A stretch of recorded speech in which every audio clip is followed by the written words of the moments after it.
नमस्कार। आज की इस ऑनलाइन कक्षा में आप सभी का बहुत बहुत स्वागत है। मैं रेणु सिंह आपके सामने उपस्थित हूँ कक्षा 6 के इतिहास विषय के साथ। आज तक आपने इससे पूर्व की कक्षाओं में हमारा परिवेश नाम से विषय को पढ़ा है। उसी विषय को अब हम सामाजिक विषय के रूप में पढ़ेंगे। इसमें 2 पुस्तक हैं, एक भूगोल और दूसरा इतिहास, जिनका नाम हमारा इतिहास और नागरिक जीवन और पृथ्वी और हमारा जीवन है। आज की इस कक्षा में हमारा इतिहास और नागरिक जीवन में हम कैसे पता करें कब क्या हुआ था, इतिहास जानने के स्रोत पाठ 1 का अध्ययन करेंगे। तो प्रारंभ करते हैं आज की कक्षा। आज की कक्षा में हम क्या क्या जानेंगे? आज की कक्षा में हम इतिहास विषय के पुरातात्विक महत्व को समझेंगे, इतिहास की तिथियों के प्रारूप को जानेंगे और ऐतिहासिक महत्व के स्रोतों को समझेंगे। पुरातात्विक, इतिहास की तिथियां, ऐतिहासिक महत्व के स्रोत, ये नए शब्द हैं ना। इन शब्दों से आज मैं आपको भली भांति परिचित कराऊंगी। तो आरंभ करते हैं। आपको ये चित्र दिख रहा होगा। ये इस चित्र से आपको क्या समझ में आ रहा है? ये किसी पुराने खंडहर या पुरानी इमारत का अवशेष है। इसमें आपको बहुत सारी ऐसी वस्तुएं देखने को मिल रही होंगी जिनसे आप पता कर पा रहे हैं कि ये किसी पुरानी इमारत का ही अवशेष है। इस प्रकार की कहानियाँ आपने अपने नाना नानी, दादा दादी आदि से बहुत सुन रखी होंगी। इस प्रकार की कक्षा में हम आज इतिहास में इन्हीं सब वस्तुओं के बारे में जानेंगे। इस प्रकार आपने अपने अड़ोस पड़ोस में भी या कहीं आप घूमने गए होंगे, वहाँ इस प्रकार के खंडहरों को आपने अवश्य देखा होगा। इनको हम किस प्रकार जान सकते हैं, इनसे हमें क्या क्या पता चलता है, यही हमारे आज के कक्षा 1 जो है इतिहास कक्षा 6 का जो पाठ है उसमें हम अध्ययन करेंगे। कक्षा 6 के पाठ 1 में अध्ययन करेंगे कैसे हम इतिहास की वस्तुओं को जान सकते हैं और हम इतिहास की चीज़ों को कैसे पता लगा सकते हैं। जैसे अभी आपने चित्र देखा था, इससे पूर्व के चित्र में आपने पता किया था ना कि कैसे खंडहर दिख रहा है, उससे हम क्या क्या वस्तुओं के बारे में जान सकते हैं। इसके बारे में मैं आपको ऐसे समझा सकती हूँ कि अतीत के लोगों के जीवन के विषय में हमें जानकारी उनके द्वारा छोड़ी गई वस्तुओं जैसे मिट्टी के बर्तन, खिलौने, हथियारों तथा औजारों द्वारा मिलती हैं। इन वस्तुओं को पुरातत्ववेत्ता भूमि के अंदर से खोद कर प्राप्त करते हैं। खुदाई से प्राप्त तथ्यों और साक्ष्यों का अध्ययन कर बीते समय की जानकारी देते हैं। अब एक नया शब्द आया ना, पुरातत्ववेत्ता।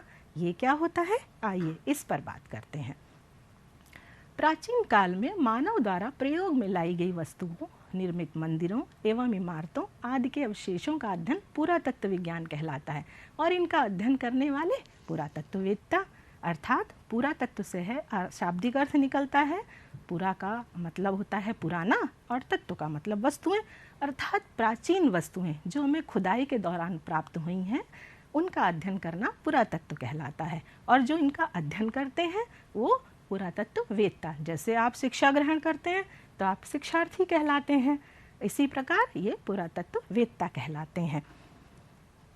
तो पुरातत्ववेत्ता जो पुराने समय से इतिहास की चीज़ों को खोद कर हमें बताते हैं, उन्हीं के माध्यम से हम इतिहास की समस्त जानकारियाँ प्राप्त करते हैं। तो हम कह सकते हैं कि इतिहास बीते हुए समय के लोगों को जानने का एक साधन मात्र है, अर्थात इतिहास एक नया विषय है आपके लिए और इसके बारे में आपको इतने रोचक तथ्य आगे पढ़ने को मिलेंगे कि आपको इतिहास एक अच्छा विषय लगेगा। तो आइए प्रारंभ करते हैं इस नए एक इतिहास विषय को और आपके पहले पाठ को। अच्छा, इतिहास के बारे में हम कैसे पता लगा सकते हैं, उनको किन किन स्रोतों से जान सकते हैं, इन सभी विषय में हमारा ये पाठ हमें भली भांति समझाएगा। इन पे जो पुरातत्ववेत्ता जो सामग्री उपलब्ध कराते हैं हमें, उन्हीं के आधार पर हम इतिहास के समय को भागों में बांट सकते हैं। जैसे कि आप देख रहे हैं 3 भागों में बांटा गया है, अर्थात जब खुदाई के दौरान हमको वस्तुएं प्राप्त होती हैं, उनमें कुछ वस्तुएं ऐसे होती हैं जैसे हथियार, औजार, खिलौने, मिट्टी के बर्तन या लेख। लेख से तात्पर्य है जो हमको लिखित मात्रा में प्राप्त हुआ है, अर्थात जैसे आपकी पुस्तक है ना, इसी प्रकार से खुदाई के दौरान कुछ हमको लेख के रूप में वस्तुएं प्राप्त हुई हैं। उन पर लिखी हुई सामग्री के आधार पर हम उनके समय को जान सकते हैं। उस सामग्री के आधार पर हमने उनको 3 भागों में विभाजित किया है, जैसा कि आप देख ही रहे हैं। सबसे पहला है पूर्व प्रागैतिहासिक काल, अर्थात यह वह समय है जिसमें लिखित साक्ष्य अनुपलब्ध हैं, अर्थात एक ऐसा भी समय था जिसमें कोई भी लिखित सामग्री हमको प्राप्त नहीं हुई है। इसका मतलब यह हुआ कि सामग्री तो खुदाई के दौरान प्राप्त हुई है, लेकिन उस पर कुछ भी लिखा हुआ अंकित नहीं था। तो आप भली भांति समझ गए होंगे, पूर्व प्रागैतिहासिक काल वह काल है जिसमें लिखित साक्ष्य अनुपलब्ध है।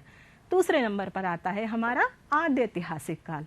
यह वह समय है जिसमें हमें खुदाई के दौरान कुछ वस्तुएं प्राप्त हुई हैं, कुछ लेख प्राप्त हुए हैं, लेकिन वो अपठनीय है, अर्थात उन पर जिस भाषा में लिखा हुआ है उनको हम नहीं जान सकते, यानी वो भाषा पढ़ने योग्य नहीं है, या वह ऐसी भाषा है जिसका हमको अभी तक ज्ञान प्राप्त नहीं हुआ है। तो नंबर 2 था हमारा आद्य ऐतिहासिक काल। तीसरा काल है हमारा ऐतिहासिक काल, जिसके विषय में लिखित व पठनीय साक्ष्य उपलब्ध है, अर्थात हमको ऐसी खुदाई के दौरान लेख मिले हुए हैं जिन पर कुछ लिखा हुआ है और उसको हम पढ़ भी सकते हैं, अर्थात हम इतिहास में जो समय बीत चुका है उसके बारे में हम भली भांति जान सकते हैं कि उस समय पे क्या व्यवस्था थी, समाज कैसा था, या उस समय की विशेष परिस्थितियों से हम भली भांति उन लिखित सामग्री के द्वारा जान सकते हैं। अच्छा, एक बात आपको सोचा आपने कभी, एक बात दिमाग में आती होगी आपके कि आपने उस समय, आज तो कागज़ है, जब उस समय कागज़ नहीं चलता था तो लोग कैसे लिखते होंगे, किसको उन्होंने अपना लेख आधार माना होगा। तो हम ये जानते हैं कि प्राचीन काल में मानव ने कागज़ की जब उपलब्धता नहीं थी तब उसने अपना लेखन कार्य दूसरे सामग्रियों पर किया। वो कौन कौन सी सामग्रियाँ थीं उनके बारे में आइए चर्चा करते हैं। वो सामग्री थी हमारी, सबसे पहले ताड़पत्र, ताड़ के पेड़ के चौड़े पत्ते, अर्थात इसका यह अर्थ ये हुआ कि ताड़ के पेड़ के चौड़े पत्तों को तोड़कर उनको सुखाकर कागज़ के रूप में इस्तेमाल किया जाता था। भोजपत्र, भुर्ज नामक पेड़ की छाल को सुखाकर और उस पर लेखनी का कार्य किया जाता था, और जो हमें साक्ष्य के रूप में खुदाई के दौरान प्राप्त हुए हैं। तीसरा है तांबे के पतले एवं चपटे टुकड़े। तांबा धातु से तो आप परिचित ही होंगे। तांबे धातु को पीट पीट कर पतली पट्टी के रूप में कर लिया जाता था और उस पर लेखन कार्य किया जाता था। और जो सामग्री यानी ताम्रपत्र हमको खुदाई के दौरान प्राप्त हुए हैं। स्तंभ लेख, पत्थर के खंभों पर लिखे चित्रों को, पत्थर पर लिखे खंभों के उकेरे हुए जो हमें चित्र मिले हैं या जो खंभे मिले हैं उनको हम स्तंभ लेख कहते हैं। वो चित्र के रूप में भी हमको वहाँ उस समय की तत्कालीन व्यवस्था से परिचित कराते हैं, और कुछ लिपि के रूप में भी उकेरे हुए शब्द व अक्षर मिले हैं जो एक लेख के रूप में हैं, और उन्हें हम स्तंभ लेख कहते हैं। शिलालेख, पत्थर की चट्टानों पर उकेरे हुए लेख, अर्थात उसमें किसी नुकीली धातु से छेद करके या तराश के उसके ऊपर लिखे गए लेखों को हम शिलालेख कहते हैं। अब तो आप जान गए होंगे भली भांति कि हमको खुदाई के दौरान कौन सी लिखित सामग्री मिली है जिनसे हम उस समय, जबकि हम उपलब्ध नहीं थे, आज के हजारों सैकड़ों वर्ष पूर्व की वस्तुएं को हम देखकर कैसे पता लगा पाते हैं कि उस समय की सामाजिक, आर्थिक, राजनैतिक ये सब स्थितियां कैसी थीं। है ना इतिहास बहुत रोचक विषय। आगे आप जैसे जैसे इस विषय का अध्ययन करेंगे आपकी रोचकता बढ़ती जाएगी।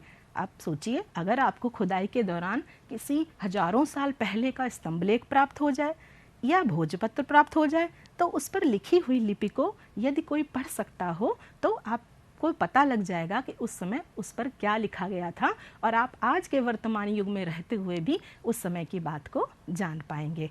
तो आशा है आपको इन बारों में आपको अच्छा लगा होगा जानकर कि हमको खुदाई के दौरान क्या क्या चीज़ें प्राप्त हुई। तो एक बार पुनः दोहराते हैं, हमने उपलब्ध सामग्री के आधार पर समय को 3 भागों में बांटा है। ऐतिहासिक समय को 3 भागों में बांटा है, पूर्व प्रागैतिहासिक काल, आद्य ऐतिहासिक काल और ऐतिहासिक काल।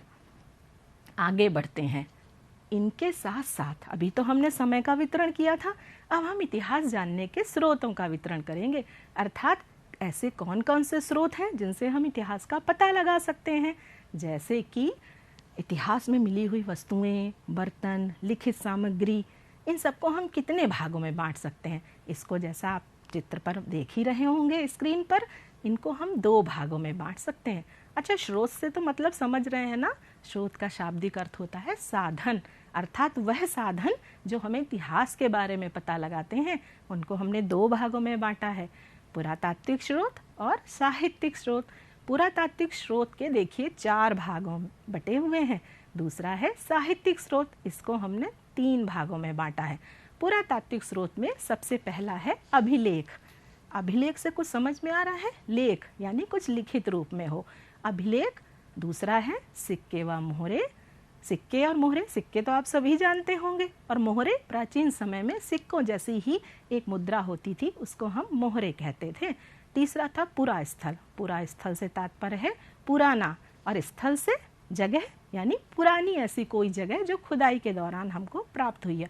और स्तूप, स्तूप का शाब्दिक अर्थ होता है टीला। इनके बारे में हम एक एक करके विस्तृत चर्चा करेंगे। अगला हमारा भाग है, ये तो पहला भाग था पुरातात्विक स्रोत, दूसरा भाग है साहित्यिक स्रोत। इसको भी हमने 3 भागों में विभाजित किया है। पहला है धार्मिक साहित्य। धर्म तो आप जानते हैं, आप सभी पूजा करते हैं, तो आपकी पूजा विधियों, पूजा के बारे में जानकारी, हमारे आराध्यों के बारे में जानकारी, हमारे धर्म के बारे में जानकारी हमें इन्हीं धार्मिक ग्रंथों से मिली है। दूसरा है धर्मेत्तर साहित्य। धर्मेत्तर साहित्य वह होते हैं जो धार्मिक साहित्य से अलग होते हैं, जैसा कि आप अपनी स्क्रीन पर देख ही रहे होंगे। विदेशी यात्रियों के वृत्तांत। जब कुछ राजा प्राचीन समय में राज्य करते थे, उनके शासन काल में कुछ विदेशी यात्री भी आए और उन्होंने राजा से प्रसन्न होकर उनकी पूरी सामाजिक और शासन व्यवस्था पर उनकी प्रशंसा में कुछ अच्छे अच्छे ग्रंथ लिखे, अपनी यात्रा संबंधी सारी बातों को लिखा, वृत्तांत लिखे। उन्हीं से हमें उस राजा या उस सम्राट के विषय में, उसके सामाजिक, आर्थिक और राजनीतिक ढांचे के विषय में समस्त जानकारी हमें इन्हीं साहित्यिक स्रोतों से प्राप्त होती है। अब हम इनका एक एक कर अध्ययन करेंगे। सबसे पहला कौन सा है? पुरातात्विक स्रोत। आइए जानते हैं पुरातात्विक स्रोत के एक एक भाग के बारे में विस्तृत चर्चा करते हैं। पहला है हमारा अभिलेख। अभिलेख पत्थर अथवा धातु जैसी कठोर सतह पर उत्कीर्ण किए गए लेख होते हैं। आप चित्र में देख ही रहे होंगे। अशोक के रुम्मिनदेई अभिलेख का यह अंश है। यह हमें लुम्बिनी, जो अब नेपाल में स्थित है, वहाँ से प्राप्त हुआ है। इसमें सम्राट अशोक ने यह घोषणा की थी कि लुम्बिनी में उपज का 8वां भाग कर के रूप में लिया जाएगा। यह लिपि आपको पढ़ने में नहीं आ रही होगी, ये उस समय की प्रचलित लिपि है, लेकिन इस पर यही हिंदी में हम इसको समझते हैं तो यही लिखा हुआ है कि जो भी किसान अपनी फसल का उगाएंगे उसका 8वां हिस्सा राजा को कर के रूप में देंगे, जिससे वहाँ की प्रशासन व्यवस्था चल सके। तो अभिलेख से आप समझ गए होंगे ना, अभिलेख किसे कहते हैं? खुदाई के दौरान पुरातत्ववेत्ताओं को ऐसे अभिलेख मिले हैं जो पत्थर अथवा धातु जैसी कठोर सतह पर लिखे गए हैं। तो अभिलेख का अर्थ तो आप समझ ही गए होंगे ना। आइए अगले हमारे दूसरे बिंदु पर चर्चा करते हैं। दूसरा बिंदु है सिक्के और मोहरे। आपने सबने सिक्के तो देखे ही होंगे। इस समय प्रचलन में जो भी सिक्के हैं 10 का, 5 का, उनसे तो आप भली भांति परिचित होंगे। उसमें आज के वर्तमान समय के हमारी कुछ ऐसे चित्र अंकित हैं जिनसे हम उनके बारे में जान सकते हैं। इसी प्रकार ये खुदाई से प्राप्त सिक्कों से तत्कालीन शासक तथा उसके समय का पता चलता है। इन सिक्कों की बनावट से हम उस समय की कला तथा सिक्कों की धातु से आर्थिक स्थिति का आकलन कर सकते हैं। जैसे आप पहला ये देख रहे होंगे, इस पर गुप्त शासन काल के कुमार गुप्त नामक जो राजा था, उसकी तस्वीर इस पर अंकित है, अर्थात उकेरी गई है, और वो घोड़े पर बैठा हुआ है। इसका मतलब यह है कि वो बहुत अच्छा घुड़सवार था। और कुमार गुप्त के बारे में ये बहुत प्रचलित बात है कि बहुत अच्छा घुड़सवार था। और एक चीज़ और ध्यान से देखिए, ये मुद्रा है, ये स्वर्ण मुद्रा है, अर्थात गुप्त काल में सोने धातु का चलन हो चुका था। जैसे आज जो सिक्के चलते हैं वो सोने धातु के हैं, नहीं ना? इसी प्रकार अर्थात आज स्वर्ण धातु हमारी प्रचलन में सिक्कों के रूप में नहीं है, केवल जवाहरात के रूप में या आभूषणों के रूप में हम स्वर्ण धातु का वर्तमान समय में प्रयोग करते हैं। लेकिन गुप्त काल में हमारी व्यवस्था कितनी समृद्ध थी कि सोने के सिक्के प्रचलन में थे और उन्हीं से व्यापार होता था। तो स्वर्ण मुद्रा से हम क्या क्या जान सकते हैं? यही कि उस पर अंकित जो भी चित्र है उससे हमने ये जाना कि राजा बहुत अच्छा घुड़सवार था और उस समय स्वर्ण मुद्रा प्रचलन में थी। राजा आभूषण पहने हुए है, बहुत अच्छा वो कुशल अस्त्र भी उसके पास में है। आप देख सकते हैं उसके हाथ में धनुष दिया हुआ है। इसी प्रकार अगला जो हमारा है ये है मोहर। आप देख रहे होंगे ना, सिक्के के पास में एक चित्र बना हुआ है जिस पर एक पशु का चित्र अंकित है। ये हड़प्पा की खुदाई से प्राप्त हुआ। हड़प्पा भी एक प्राचीन नगर था और वहाँ की ये मोहर हमको मेसोपोटामिया से प्राप्त हुई है। मेसोपोटामिया का व्यापार हड़प्पा से होता था और ये मोहर व्यापार के वजह से मेसोपोटामिया तक पहुँची। तो हमने उस समय इन दोनों मोहर और सिक्कों से ये जाना कि पुरानी प्राचीन व्यवस्था में कितनी समृद्ध था कि स्वर्ण मुद्राएं चलन में थी, राजा बहुत अच्छा घुड़सवार था और व्यापार मेसोपोटामिया से होता था। इतनी बातें हमने इन सिक्कों से जानी। अर्थात पुरानी चीज़ों, जो भी वस्तुएं हमें खुदाई से प्राप्त होती हैं, उससे हम उस समय की यानी तत्कालीन शासक की, तत्कालीन समाज की बहुत सारी बातों को जान सकते हैं। आइए अब बात करते हैं हमारे दूसरे भाग पुरा स्थल पर। पुरा स्थल पुराना और स्थल से जगह, जैसे अभी मैंने आपसे चर्चा की थी कि पुरा स्थल पुराना स्थान। खुदाई करते समय हमें ऐसे बहुत सारे पुराने स्थान प्राप्त हुए हैं। खुदाई के दौरान पूरे पूरे नगर मिले हैं हमें। उनमें ही एक ये बहुत महत्वपूर्ण है धौलावीरा। ये हड़प्पा सभ्यता का गुजरात में प्राप्त एक पुरा स्थल है। यहाँ से हड़प्पा कालीन नगर निर्माण योजना, जल निकास प्रबंध आदि के साक्ष्य प्राप्त हुए हैं। और जैसा कि आप मानचित्र में देख ही रहे हैं, ये गुजरात नगर कहाँ पर स्थित है, आप सब भली भांति परिचित होंगे। पुरा स्थल धौलावीरा एक महत्वपूर्ण स्रोत है। इसी प्रकार के बहुत सारे पुरा स्थल हमें खुदाई के दौरान प्राप्त हुए हैं। और एक बात और ध्यान देने योग्य है, ये जो जितने भी पुरा स्थल हैं या किसी न किसी जल स्रोत के किनारे स्थित हुए हैं। इसका तात्पर्य यह है कि जल ही जीवन है। अर्थात जितनी भी सभ्यताएं हमें खुदाई के दौरान पुरा स्थल के रूप में अवशेष प्राप्त हुए हैं, वो सभी जल स्रोतों के आसपास ही स्थित मिले हैं। तो दूसरा हमारा पुरातात्विक महत्वपूर्ण स्रोत कौन सा हुआ? पुरा स्थल। पहला था अभिलेख और दूसरा पुरा स्थल। आइए अब बात करते हैं स्तूप के बारे में। स्तूप का शाब्दिक अर्थ होता है टीला, यानी एक टीले का निर्माण। आपने अपने घर के आसपास टीले तो देखे ही होंगे। एक टीले का निर्माण किया गया है। उस टीले के अंदर उस समय का जो प्रसिद्ध व्यक्ति, अर्थात जैसे राजा या गुरु या कोई ऐसा प्रसिद्ध व्यक्ति होता था, उसके शारीरिक अवशेष, जब उसकी मृत्यु हो जाती थी तो उसके शरीर के अवशेष जैसे दांत, नाखून, बाल आदि को सुरक्षित एक डिब्बे में बंद करके इन टीलों के अंदर रख दिया जाता था। और ऐसी मान्यता थी कि वो मृत्यु के बाद भी इनका उपयोग अवश्य करता है, इनका उपभोग करने वो आता है, या उनकी स्मृति में ये चीज़ें संरक्षित की जाती थी। जिस प्रकार आप चित्र में देख रहे होंगे, सारनाथ का धम्मेक स्तूप आपको चित्र में दिखाई दे रहा है। यह उत्तर प्रदेश में स्थित है और इसका निर्माण मौर्य वंश के शासक अशोक ने कराया था। स्तूपों के अंदर, जैसा कि अभी हमने बात की, इसके अंदर बहुत सारी उनके द्वारा प्रयोग में की गई सामग्री, जैसे उनके आभूषण, उनके वस्त्र सभी संरक्षित कर कर रखे जाते थे। महात्मा बुद्ध, इनका नाम तो आपने सुना होगा, जिन्होंने बौद्ध धर्म चलाया, उन्होंने सर्वप्रथम सारनाथ में अपना प्रथम उपदेश दिया था। तो ये सारनाथ का धम्मेक स्तूप आपको दिखाई दे रहा है। अगली चर्चा हम करते हैं साहित्यिक स्रोत पर। आपको सामने एक तालिका दिखाई दे रही होगी जिस पर पुस्तक का नाम, लेखक का नाम और काल विवरण दिया हुआ है। कौन कौन से साहित्यिक स्रोत थे? साहित्य से मतलब समझते हैं ना लिखित मात्रा में, जो भी हमको लिखित रूप में चीज़ें प्राप्त हो रही हैं वो सभी साहित्य के अंतर्गत आती हैं। चाहे वो हमारी कविताएं हों, जैसे कि आप अपनी हिंदी की पुस्तक में पढ़ते हैं, चाहे वो गद्य हो या पद्य रूप में हो, अर्थात गाए जाने वाला हो या पढ़ा जाने वाला, उन सभी को हम साहित्यिक स्रोत के अंतर्गत रखते हैं। जैसे हमारा पहला है पुस्तक का नाम। कौन कौन से पुस्तकें हमें प्राप्त हुई थी जो धार्मिक साहित्य के अंतर्गत आती थी? इस तालिका को भी आप देख रहे हैं ना, 3 भागों में विभाजित किया गया है। 3 खड़ी लाइनें हैं और 3 बेड़ी बेड़ी लाइनें। इनमें देखिए, सबसे पहले हम जानेंगे धार्मिक साहित्य के बारे में। वेद नंबर 1 पर लिखा हुआ है ना।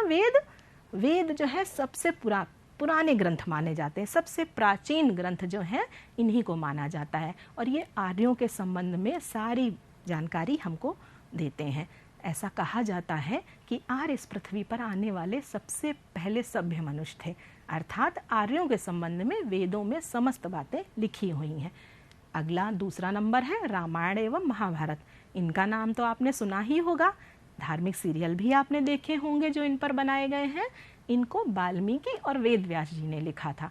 ये महाकाव्यकालीन समाज के विषय में जानकारी देते हैं और ये हिंदू धर्म के बहुत प्रसिद्ध ग्रंथ हैं।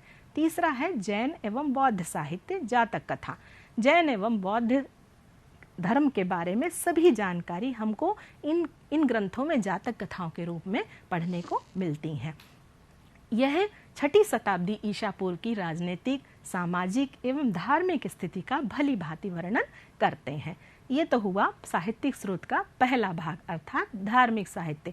दूसरा भाग धर्मेत्तर साहित्य। बताया था ना, धर्मेत्तर साहित्य जो धार्मिक बातों के अलावा, धार्मिक ग्रंथों के अलावा जो भी साहित्य है, जो भी साहित्य खुदाई के दौरान प्राप्त हुआ है या कहीं प्राचीन समय से प्राप्त हुआ है, उसे हम धार्मेत्तर साहित्य के अंतर्गत रखते हैं। जैसे कि इसमें पहली पुस्तक का नाम दिया हुआ है अर्थशास्त्र, जो कौटिल्य चाणक्य जी ने लिखी थी। मौर्यकालीन समाज की राजनीतिक, सामाजिक, आर्थिक व धार्मिक स्थिति का भली भांति इसमें उल्लेख मिलता है। एक और पुस्तक दी हुई है 5 नंबर पर, राजतरंगिणी, जो कल्हड़ ऋषि ने लिखी थी। ये कश्मीर राज्य के 11वीं और 12वीं शताब्दी के इतिहास का भली भांति वर्णन इस पुस्तक में दिया गया है। अगला नंबर आप देख रहे होंगे अगले खाने में विदेशी यात्रियों के वृत्तांत। ये 3 पुस्तकें मिली हैं हमें, इंडिका यात्रा विवरण और एक और यात्रा विवरण। इंडिका नामक पुस्तक मेगस्थनीज यूनानी राजदूत के द्वारा लिखी गई थी। इसने चंद्रगुप्त मौर्य कालीन समाज की झलक पूरी की पूरी इस पुस्तक में लिख दी है। अगर आप इसको पढ़ेंगे तो जानेंगे कि चंद्रगुप्त मौर्य के समय में उसका शासनकाल कैसा था, और ये यूनानी राजदूत था। एक यात्रा विवरण, एक यात्री फाहियान नाम का यात्री आया और उसने अपना यात्रा विवरण पूरा इस पुस्तक में लिख दिया और राजा की प्रशंसा की। अगला है हमारा फिर यात्रा विवरण। ह्वेनसांग नामक चीनी यात्री आया। ये कन्नौज के सम्राट हर्षवर्धन के राज्य में आया था और हर्षवर्धन के शासनकाल से ये इतना प्रसन्न हुआ कि उसने उनकी प्रशंसा में और उनके समय की अच्छी बातों को और कुछ उनके समय की जैसी भी परिस्थितियां थी उन सभी का वर्णन अपने यात्रा विवरण में किया। तो इन सभी स्रोतों के प्राप्त से हम उस समय के जो भी शासन व्यवस्था थी, जो भी धर्म का प्रचार प्रसार हुआ, जिस प्रकार का समाज था, उस समय के बारे में हमें ये साहित्यिक स्रोत भली भांति परिचय कराते हैं। तो इतिहास जानने का साहित्यिक स्रोत भी एक सशक्त माध्यम है। ऐतिहासिक स्रोतों का हमारे जीवन में क्या महत्व है, अर्थात ये स्रोत तो हमें प्राप्त हुए हैं लेकिन इनका हमारे जीवन में क्या महत्व है, आइए जानते हैं। जितने भी स्रोत अभी हमने और आपने चर्चा की है उनका सबसे महत्वपूर्ण महत्व यह है कि ये हमें आर्थिक स्थिति का ज्ञान कराते हैं। अर्थात मोहर को देख के आप समझ ही गए होंगे, वो पत्थर पर उकेरी हुई थी और सिक्के को देखकर स्वर्ण मुद्रा का पता चला, तो आर्थिक स्थिति का ज्ञान कराया ना। इसी प्रकार ये स्रोत हमारे लिए बहुत महत्वपूर्ण है। इनसे उस समय के समाज की जानकारी मिलती है। जितने भी अभिलेख, स्तूप, पुरास्थल, ग्रंथ, ये सभी जितने भी साहित्यिक जो स्रोत हमें प्राप्त हुए हैं या पुरातात्विक स्रोत प्राप्त हुए हैं, इनसे तत्कालीन समाज की स्थिति की जानकारी प्राप्त होती है। अन्य स्रोतों से राजनीतिक स्थिति का बोध होता है। मंदिर व खंडहरों से धार्मिक व सांस्कृतिक स्थिति का पता चलता है।